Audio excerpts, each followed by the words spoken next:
Pernahkah Anda terbangun di pagi hari, menatap kebun kesayangan Anda, dan menemukan tanaman stroberi Anda berubah menjadi hitam pekat seolah-olah baru saja hangus terbakar? Tentu rasanya sangat patah hati. Tetapi tunggu dulu, apakah Anda tahu bahwa tanaman yang terlihat mati total itu sebenarnya masih menyembunyikan kehidupan di dalamnya? Halo semuanya, selamat datang kembali. Hari ini kita akan membahas sebuah topik penyelamatan yang sangat krusial, yaitu cara mengembalikan kehidupan stroberi Anda setelah serangan embun beku yang tiba-tiba. Di video ini, saya berjanji akan membagikan panduan langkah demi langkah yang akan mengubah keputusasaan Anda menjadi harapan baru untuk panen yang melimpah. Banyak orang langsung membuang tanaman mereka saat melihat daun yang layu. Padahal, cuaca dingin ekstrim terkadang justru memicu naluri bertahan hidup tanaman menjadi lebih kuat jika kita tahu cara membantunya. Rahasia yang akan kita bongkar hari ini mungkin bertentangan dengan apa yang diajarkan oleh banyak petani tradisional. Pernahkah Anda kehilangan tanaman sayur atau buah karena embun beku? Tulis pengalaman sedih atau sukses Anda di kolom komentar sekarang juga. Sebelum kita masuk ke langkah penyelamatan, mari kita pahami dulu apa yang sebenarnya terjadi pada tanaman saat embun beku menyerang. Secara historis, stroberi adalah salah satu tanaman yang paling cepat merespons kehangatan musim semi. Begitu suhu udara sedikit menghangat, mereka akan langsung berlomba-lomba mengeluarkan bunga cantiknya. Namun, inilah letak bahayanya. Bunga yang mekar terlalu awal ini sangat rapuh terhadap cuaca yang tidak menentu. Ketika suhu anjlok hingga di bawah titik beku pada malam hari, air di dalam sel-sel tanaman akan berubah menjadi kristal es. Kristal es yang tajam ini kemudian merobek dinding sel dari dalam, menyebabkan kerusakan jaringan yang terlihat seperti daun layu atau bunga yang bagian tengahnya berubah menjadi hitam legam. Pusat bunga yang menghitam ini adalah tanda pasti bahwa buah tidak akan terlentuk dari bunga tersebut. Namun, sejarah pertanian telah membuktikan bahwa tanaman memiliki mekanisme pertahanan evolusioner yang luar biasa. Selama ribuan tahun, stroberi liar telah beradaptasi untuk bertahan dari suhu beku yang tiba-tiba ini. Mari kita mulai dengan langkah pertama yang paling penting, yaitu mengevaluasi kerusakan secara tenang. Bayangkan Anda adalah seorang dokter di ruang gawat darurat. Anda tidak bisa langsung memberikan obat tanpa memeriksa pasien terlebih dahulu. Begitu juga dengan stroberi Anda. Banyak tukang kebun pemula melakukan kesalahan fatal di sini. Mereka melihat daun yang menghitam dan layu di pagi hari, lalu langsung panik dan mencabut seluruh tanaman. Ini adalah mitos besar yang harus kita hancurkan sekarang juga. Daun yang hitam bukan berarti tanaman Anda sudah mati total. Tanaman stroberi sebenarnya sangat tangguh. Bagian paling vital dari stroberi bukanlah daunnya, melainkan mahkota atau titik tumbuhnya yang berada tepat di atas permukaan tanah. Jika mahkota ini masih berwarna hijau atau putih kecoklatan dan terasa keras saat disentuh, maka tanaman Anda masih hidup dan punya harapan besar untuk pulih. Periksa juga bunga-bunganya. Sayangnya, jika bagian tengah bunga sudah berubah warna menjadi hitam pekat, bunga tersebut memang sudah mati dan tidak akan menjadi buah. Bagian tengah bunga sangat sensitif terhadap suhu beku. Namun, jangan bersedih dulu. Kematian bunga pertama ini justru memberi ruang bagi tanaman untuk memfokuskan energi pada tunas dan daun baru. Jadi, tarik napas dalam-dalam, ambil sarung tangan Anda, dan mulailah memeriksa setiap tanaman satu persatu dengan teliti. Kesabaran di hari pertama setelah embun beku adalah kunci utama keselamatan kebun Anda. Langkah selanjutnya adalah melakukan pemangkasan darurat pada bagian yang rusak.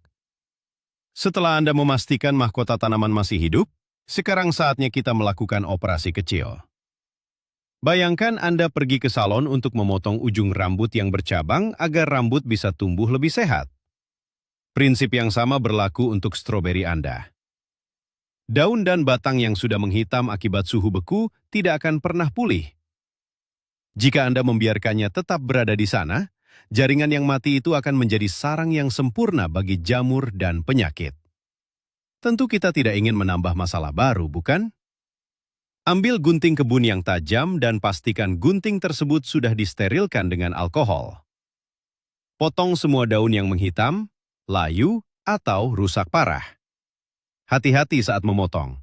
Jangan sampai Anda melukai mahkota utama yang masih sehat. Sisakan setidaknya 1 atau 2 sentimeter batang daun dari pangkalnya. Jika seluruh daun terlihat rusak, jangan ragu untuk memotong semuanya hingga menyisakan mahkotanya saja. Ini mungkin terlihat ekstrim dan menakutkan. Kebun Anda mungkin akan terlihat gundul.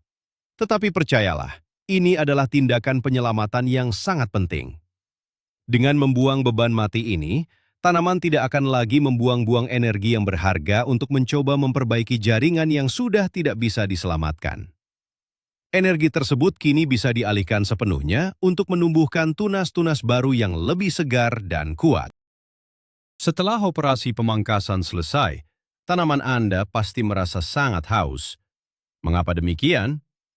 Karena embun beku sebenarnya memiliki efek mengeringkan pada tanaman dan tanah. Suhu beku mengunci kelembapan di dalam tanah sehingga akar tidak bisa menyerap air. Jadi, langkah ketiga kita adalah memberikan penyiraman dan hidrasi yang tepat. Bayangkan Anda baru saja berjalan menembus badai salju berjam-jam. Hal pertama yang Anda inginkan pasti segelas air hangat, bukan? Nah, stroberi Anda juga membutuhkan air untuk mengembalikan tekanan sel di dalam jaringannya. Gunakan air dengan suhu ruangan atau air yang sudah diendapkan. Jangan pernah menyiram tanaman yang beku dengan air es atau air panas, karena perubahan suhu yang drastis justru akan membunuh sel-sel tanaman seketika. Siramlah tanah di sekitar pangkal tanaman secara perlahan dan merata. Pastikan air meresap dalam ke zona akar. Selain menyiram tanah, Anda juga bisa menyemprotkan kabut air tipis ke bagian mahkota pada pagi hari untuk membantu mencairkan sisa-sisa kristal es secara perlahan sebelum matahari bersinar terlalu terik. Ingat, tujuannya adalah membuat tanah menjadi lembab, bukan becek atau tergenang. Akar yang terendam air terlalu lama justru akan membusuk dan kehabisan oksigen. Penyiraman yang lembut ini akan membantu memulihkan sirkulasi nutrisi di dalam tubuh tanaman, membangunkannya dari tidur beku yang menyakitkan. Kini saatnya kita memberikan pertolongan medis lanjutan, yaitu terapi anti-stres. Tanaman yang baru saja selamat dari suhu beku mengalami guncangan fisiologis yang sangat hebat. Mereka sedang stres berat. Untuk membantu mereka rileks dan memulihkan metabolisme, kita membutuhkan biostimulan. Ini seperti memberikan secangkir kopi hangat yang dicampur madu dan vitamin kepada seseorang yang sedang kelelahan parah. Asam amino adalah pilihan yang sangat luar biasa untuk situasi ini. Asam amino siap pakai akan langsung diserap oleh tanaman tanpa mereka harus bersusah payah memproduksinya sendiri. Ini menghemat banyak sekali energi. Anda bisa mencari produk pertanian yang mengandung asam amino tinggi atau hormon pertumbuhan organik di toko pertanian terdekat. Campurkan cairan ajaib ini dengan air sesuai dosis yang tertera pada kemasan, lalu semprotkan secara merata ke seluruh bagian mahkota dan sisa daun yang ada. Waktu terbaik untuk menyemprot adalah pada sore hari atau saat cuaca teduh. Ada mitos bahwa pupuk kimia biasa bisa langsung menyembuhkan tanaman stres. Itu salah besar. Memberikan pupuk kimia kuat saat tanaman sedang syok justru seperti memaksa orang sakit parah untuk berlari maraton. Tanaman belum kuat menyerap nutrisi berat. Oleh karena itu, mulailah dengan biostimulan ringan terlebih dahulu. Ini adalah kunci rahasia para petani profesional untuk membangunkan sel-sel tanaman yang sedang mati suri dan mempercepat proses regenerasi hijau. Beberapa hari setelah terapi anti-stres diberikan dan Anda mulai melihat tanda-tanda kehidupan, barulah kita masuk ke tahap pemberian nutrisi yang tepat. Anda akan mulai melihat titik-titik hijau kecil muncul dari tengah mahkota. Itu artinya tanaman sudah siap makan. Tapi ingat, berikan makanan yang mudah dicerna. Bayangkan seseorang yang baru pulih dari flu berat, Anda akan memberinya bubur ayam hangat, bukan seporsi besar daging sapi panggang yang keras. Tanaman stroberi Anda sangat membutuhkan nitrogen untuk menumbuhkan daun-daun baru dengan cepat. Karena daun inilah yang akan menjadi pabrik makanan mereka melalui fotosintesis. Anda bisa menggunakan pupuk organik cair yang dilarutkan dengan air atau pupuk kaya nitrogen dengan dosis setengah dari takaran normal. Jangan terlalu serakah dengan memberikan pupuk dalam jumlah penuh. Selain nitrogen, sedikit tambahan kalium juga sangat baik untuk memperkuat dinding sel tanaman agar lebih tahan jika sewaktu-waktu udara dingin datang kembali. Aplikasikan pupuk cair ini ke bagian akar, bukan disemprotkan ke daun yang baru tumbuh, karena daun muda tersebut masih sangat tipis dan rentan terbakar oleh kandungan garam dalam pupuk. Biarkan akar yang bekerja keras menyerap makanan lezat ini dan mengirimkannya ke atas. Dengan asupan gizi yang lembut dan teratur ini, tanaman stroberi Anda akan segera memulihkan kanopi daunnya dalam waktu beberapa minggu saja, menutupi kebotakan yang sebelumnya terjadi. Sambil menunggu tanaman tumbuh kembali, Anda harus memikirkan perlindungan lanjutan. Kita tidak pernah tahu kapan alam akan memberikan kejutan berupa gelombang dingin susulan. Mengamankan area kebun adalah langkah wajib. Mari kita analogikan seperti memakaikan selimut tebal pada anak yang sedang menggigil. Anda harus memberikan selimut pelindung untuk stroberi Anda. Banyak orang percaya bahwa menutupi tanaman dengan plastik bening adalah cara terbaik. Saya harus mematahkan mitos itu sekarang. Plastik justru sangat berbahaya. Plastik tidak memiliki pori-pori, sehingga embun dari tanah akan menguap, menempel di plastik bagian dalam, dan menetes kembali ke tanaman. Jika suhu turun lagi, air tetesan itu akan membeku dan menghancurkan tanaman lebih parah. Gunakanlah bahan yang bisa bernapas seperti kain agrofiber atau bahkan lapisan jerami yang tebal di atas barisan tanaman. Jerami adalah isolator alami yang luar biasa. Ia menjaga suhu tanah tetap stabil, melindungi mahkota dari angin es yang menusuk, dan pada saat yang sama membiarkan udara tetap bersirkulasi dengan bebas.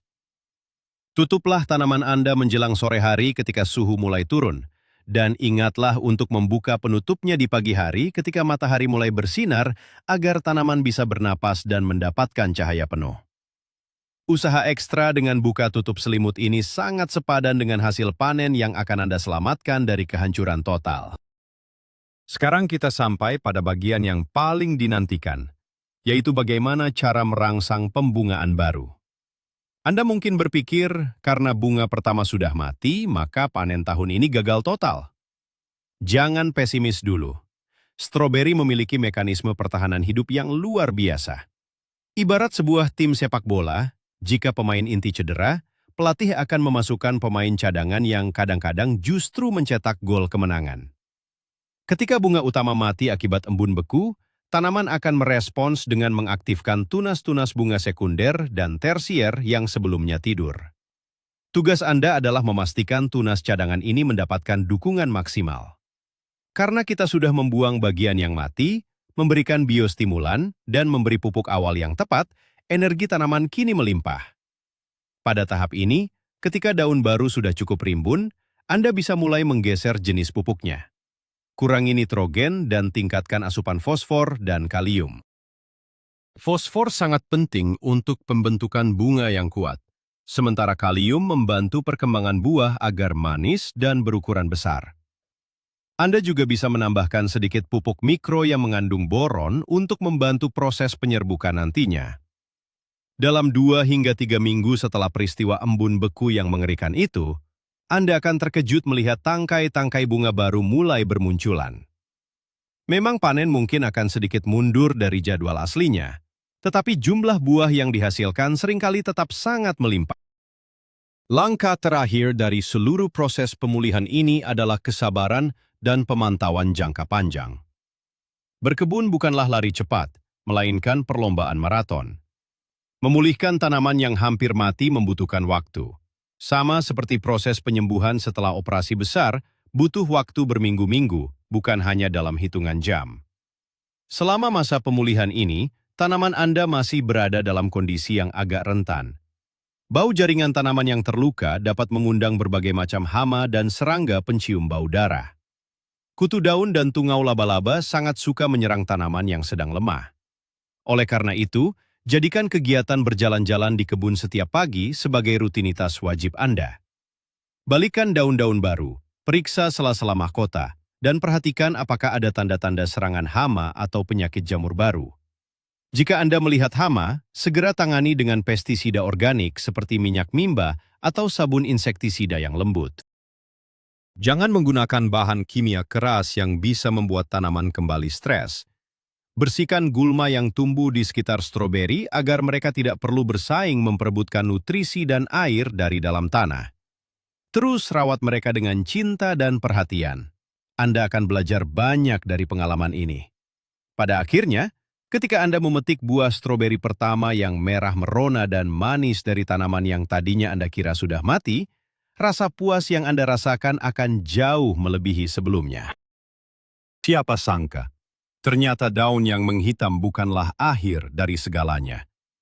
Hari ini kita telah mengungkap fakta luar biasa bahwa mahkota tanaman adalah jantung yang sebenarnya.